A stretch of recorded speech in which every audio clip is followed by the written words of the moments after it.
대한민국 유일무이한 오컬트 전문 장지영 감독의 세 번째 영화인 파묘는 벌써 300만 명의 관객이 들며 흥행 1위를 하고 있는데, 만약 이대로 간다면 장지영 감독의 최대 흥행작이 될 수도 있지 않을까란 조심스러운 예측을 해볼 수 있는 상황이죠. 하지만 흥행과는 별개로 영화를 보고 온 사람들의 반응이 엇갈리고 있는데요. 파묘는 과연 어떤 영화일까요? 본 영상은 영화 파묘의 스포일러가 다소 포함되어 있습니다. 영상 시청에 유의해주세요.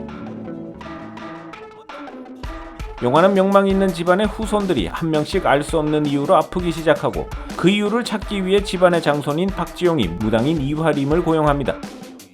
화림은 묘자리를 잘못 썼다는 것을 알아내고 대한민국 최고의 풍수사 김상덕, 대통령까지 염한 장의사 고영근과 함께 파묘, 즉 묘를 파하려 하죠. 하지만 그 묘자리는 파묘를 하는 사람들까지 피해가 갈 수 있을 정도로 악지 중의 악지였고, 결국 대살굿을 동시에 진행하며 간신히 파묘를 끝냅니다. 하지만 비가 억수같이 내리고 비 내리는 날은 화장을 금기시했기에 잠시 고영근이 아는 병원 안치실에 관을 안치하지만, 병원 관계자가 관에 보물이 있을 거라는 소문을 듣고 관뚜껑을 열게 되고 할아버지의 홀령이 나와 후손들을 찾아가기 시작합니다.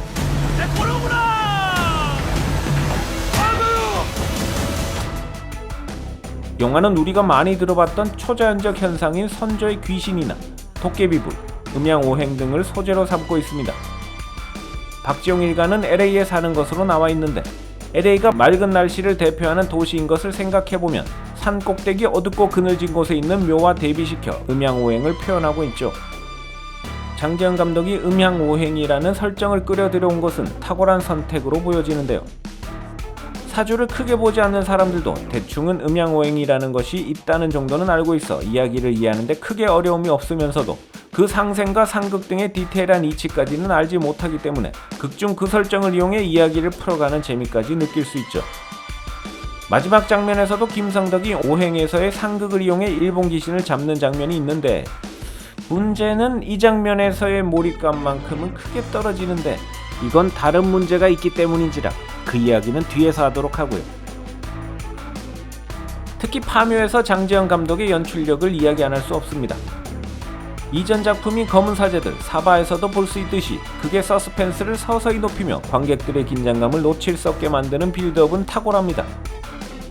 특히 개그 코드로 처음에는 가볍게 시작해 점점 이야기를 진지하고 무섭게 끌어가며 관객들의 심장을 쥐었다 폈다 하는데요.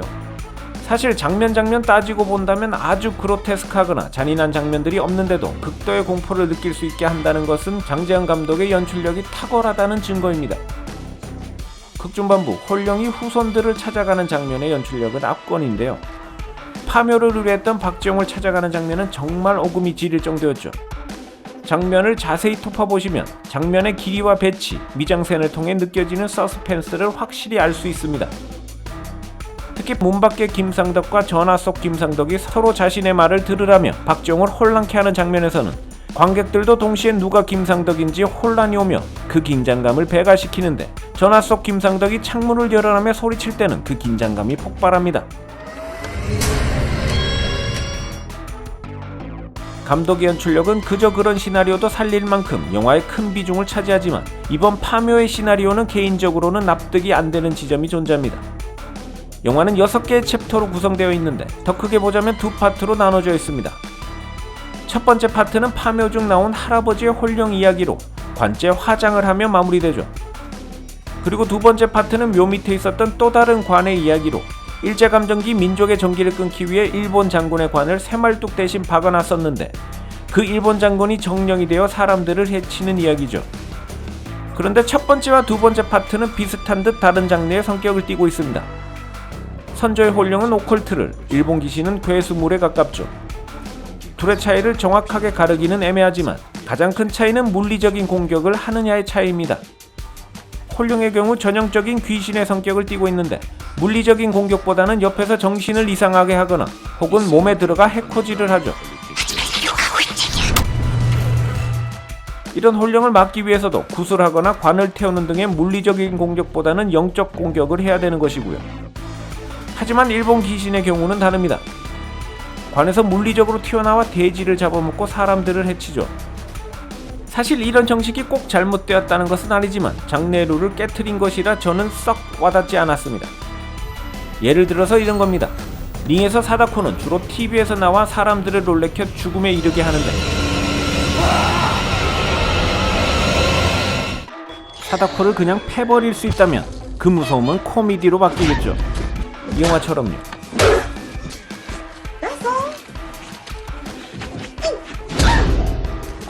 이처럼 오컬트는 물리적 공격이 불가능한 게 보통인데, 갑자기 일본 귀신이 나와 사람들을 공격하는 것이 영 와닿지 않습니다. 그리고 영화 설정상 일본 귀신을 정령, 즉 어떤 물건에 깃든 유령이라고 했는데, 정령치고는 그냥 괴수 같아 보입니다.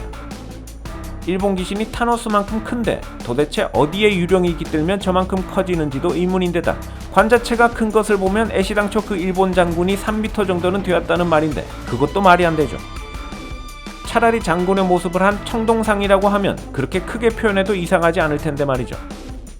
결국 이야기가 중간에 분절되면서 이미 몰입감이 깨진 데다 와닿지 않는 설정들 때문에 후반으로 갈수록 빛나는 연출력은 가려져 버렸죠.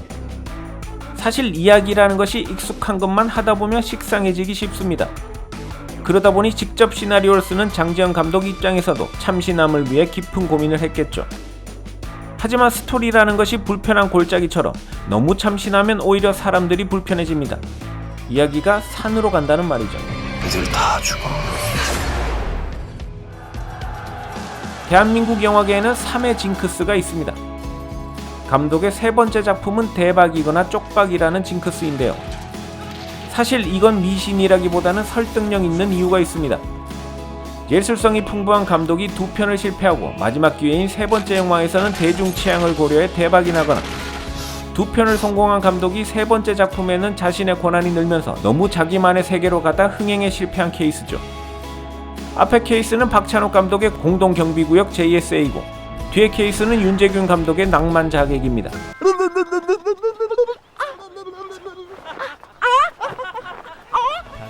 물론 파묘의 경우 벌써 300만이 넘었고 330만 명인 손익분기점을 충분히 넘을 것으로 예상돼 대박은 아니더라도 준수한 흥행 성적은 나올 테지만, 너무 자신만의 세계로 간 것은 아닌가란 생각이 듭니다.